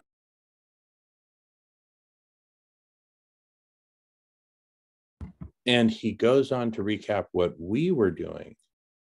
My company, Diego Pellicer, named after my great-grandfather, who was the largest grower of hemp in the world in the Victorian era. He summarized what we are doing in the state of Washington from the Mexican perspective and how we can work together and build bridges and all do this together. So we're going to have similar statements about ending hunger, the Berlin Wall of hunger, right? If we need to, if Darth Vader needs to break out the sledgehammers When we start knocking down a concrete wall, we'll do it. Dharam, yes, go ahead. So I'll be leaving in 2 minutes. Just want to understand, can we, so the similar line next week, right? If I'm not wrong. Exactly. We meet here every Friday from 7 a.m. to 9 a.m. Pacific time. Yes. And then we usually go longer like we are today. Because this is the most important thing right now. Yes. Yes. The next segment. Yeah. So just to, proceed further on LA distribution, I would need to understand, because so this is a larger group. I need to discuss the logistics and all with the specific LA people who is available, who's present in LA. So you have to connect with me with them, or I need to speak to Shailesh on that, because we have to come together. I need to execute this project ASAP. So this is our top priority. Yeah. Okay. So let's follow up by email this weekend. Yes. And let's all get together on an email thread. And BJ needs to go. Great to see you, BJ. Let's all get together on an email thread. Darth, you have Dharam's email, right? Yes. Okay, yeah. Yes. Huh? I'm putting my email right away. Okay, very good.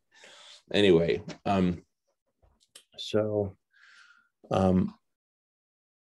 we're and Tammy, since you're going to be in another food-related meeting, please also share our Zoom room and our meeting times, because we need all hands on deck so that we can do this in literally all communities throughout the world. And our Friday meetings become the general hub. We meet every Friday morning and every Friday evening, separated by 12 hours. So 7 to 9 a.m. and 7 to 9 p.m. Pacific time, Los Angeles time, Vancouver time, Seattle time, every Friday. Wow. So no matter where you are in the world, it'll work. So every Friday. And so you come to both of those. If you want to come to both of those, come to both of those. Absolutely. Yep. One's early in the morning, the other one's in the evening. They both work for you. India's lucky, right? Yes. And for us, it's flipped, right? So anyway, please come to both. And everyone, please invite everyone, even people who are just learning about food for the first time. Yeah. Fine, welcome, really, seriously, everyone welcome, right? And then that's how we create these hubs for Miami, Florida, for this whole state of Florida, for the whole state of Texas, for all of Scotland.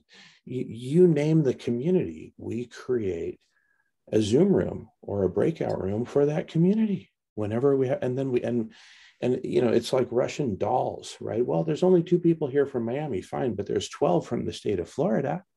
So work together with the rest of Florida, because they all know people in Miami. You see what I'm saying? And then we get to a critical mass in Miami, and then boom, once a week, we're serving food in Miami. It starts with weekly, right? But I say we also do a monthly, really big, huge, put everything on the table. And that's where the billionaire rebellion is going to take off, because soon we're going to have the first $1 million check handed, whether it's to go Dharmic or climate healers, vegan, it doesn't matter. We'll figure it out, right? But $1 million are going to change hands very soon. And that's going to be a story in and of itself. We're creating the billionaire rebellion. We're asking every billionaire to donate 1%, just 1% of their net worth right now, not over time, not when they're dead. Thank you very much. Right. So just put your email ID also so that we can. Oh, yeah. Yeah, absolutely. And did you get you got an email from me, 12 hours ago or 10 hours ago, right? Yes. I've received. Yeah, I have your email ID. Yes. Okay, very good. Anyway, that's me. So. Perfect. Okay. Yeah. Okay. See you. Great. And everybody. Bye. All right, Dharam, thank you so much. Great to see you, Dharam. And we'll see you tonight I'm taking a break for New Year's. So, but a week from today, we'll be back morning and evening. Every Friday is Food Healers Friday. So just keep it, literally just invite everyone. We need this room to be overflowing, and then we go into breakout rooms and whole other Zoom rooms, whatever it takes, we'll get it done. Nice. Okay. Ram Ram, everyone. Ram Ram. Bye-bye. Ram Ram. Ram Ram. All right. Take care. And Kaiza, welcome. Welcome back. Great to see you. We are recording. I'm going to pause recording just because.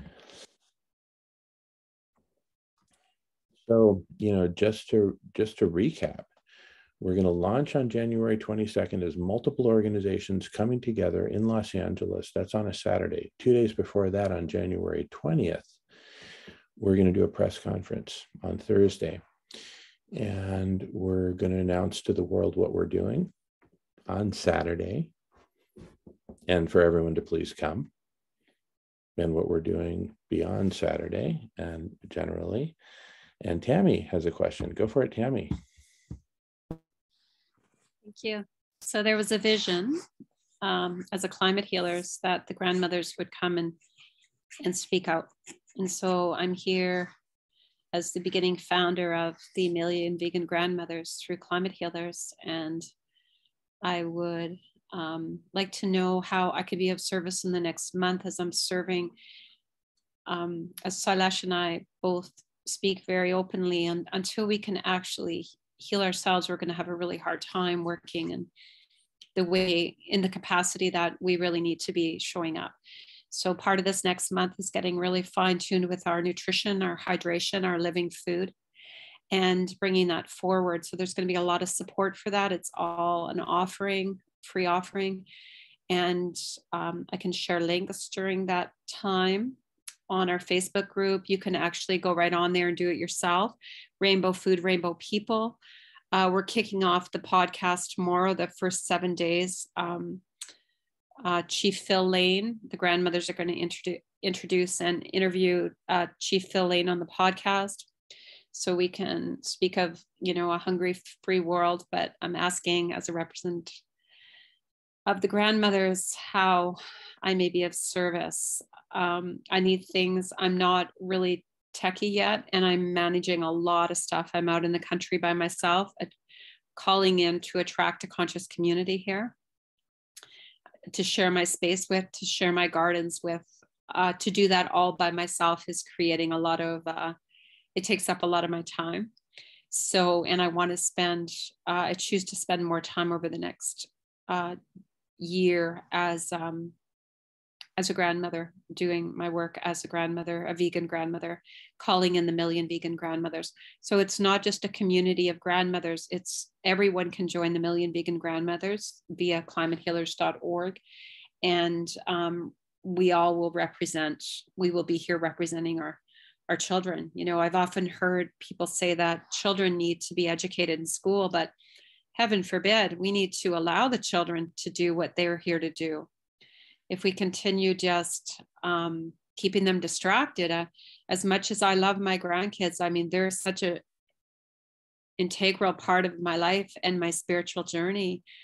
But, they're getting Nintendo boxes for Christmas presents. And, we keep them plugged in like that and keep giving them stuff that's going to lower their ability to feel then. And we have these conversations very openly, because I'm sure there's lots of grandparents out there that are plant-based and vegan that have non-plant-based grandchildren. And so how do we navigate that with love and all of these questions? So yeah, here we are.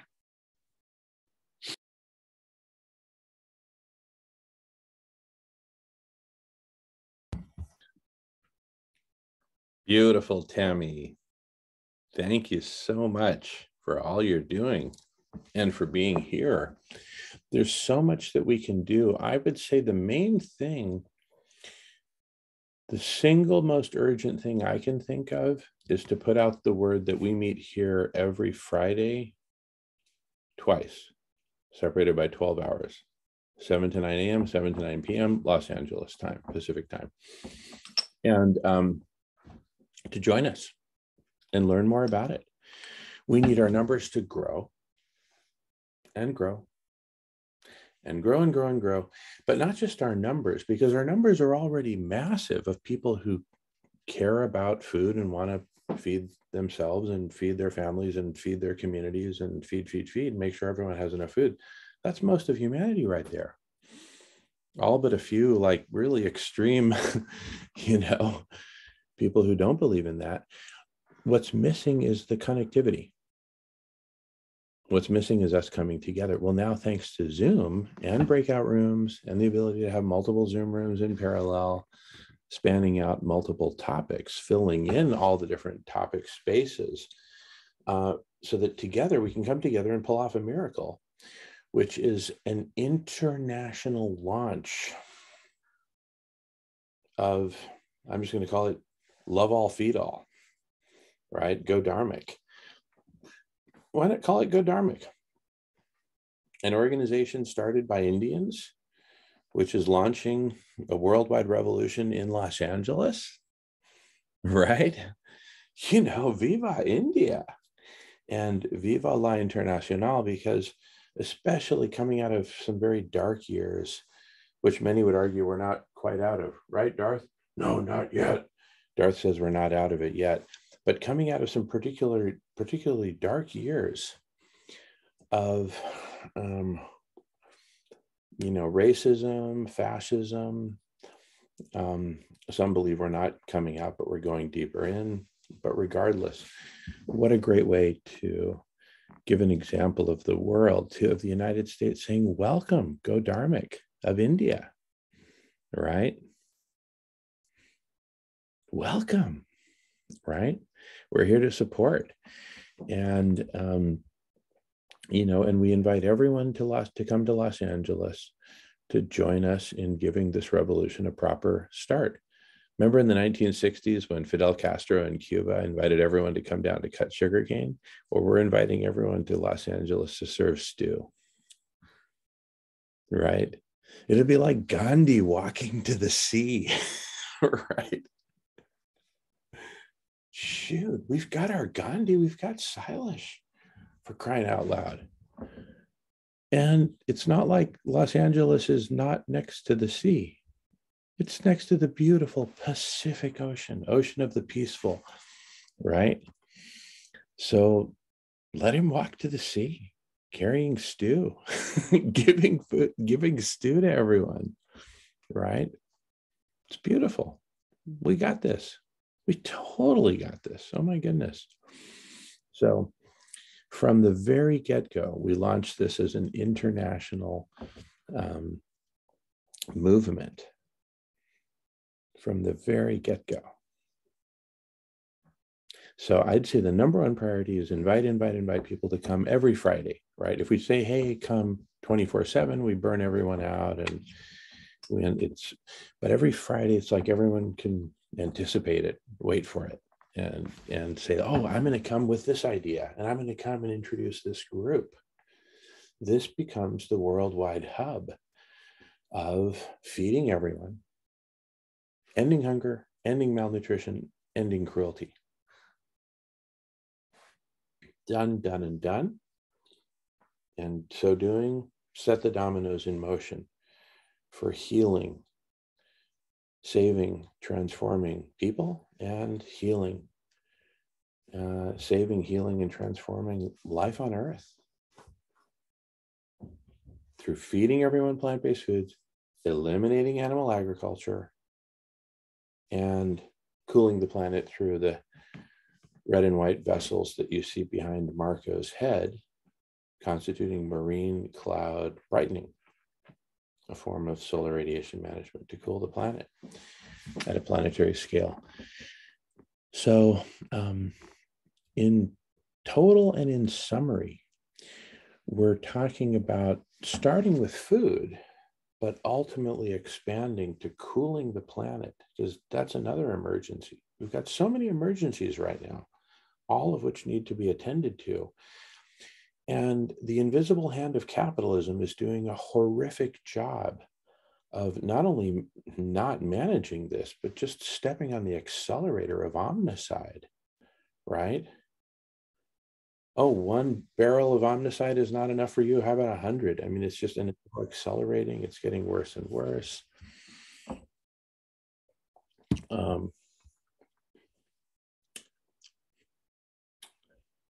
Speaking of awesome, I'm going to pause. All right, resuming recording. Hey, just wanted to thank everyone. We're going to start a new recording to provide a fresh recap, since this recording has been going for probably over 2 hours or something crazy like that. So anyway, I want to thank everyone for being here, and join us in the next recording right here. Thanks, everyone.